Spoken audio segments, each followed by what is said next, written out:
Hi guys, this is a simple example on how you can build your own confusion matrix using the pandas library. First, let's import the library. Then I'll create two series. The first would be the actual target variable values and the other one would be the one that your classifier is predicting. So if you see the sequence, the actual contains 5 ones and my predicted contains 5 ones. So this, as you all know, is true positive. Next four elements are zeros. Here as well my predicted values next four elements are also zeros, so that is true negative.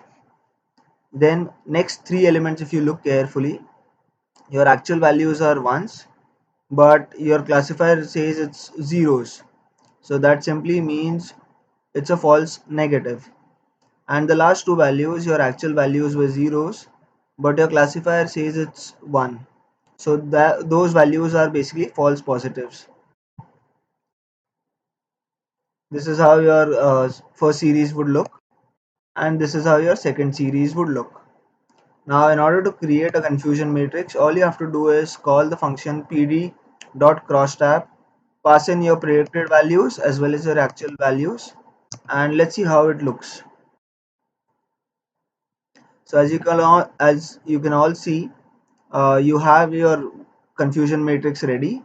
So actual 0, predicted 0 is 2 negative, so you have 4 2 negatives.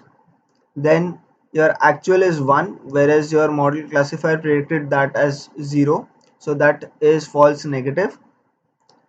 Coming next is your actual is 0 whereas your predicted is 1, which is false positive, and your actual is 1 and your predicted value is also 1, is true positive.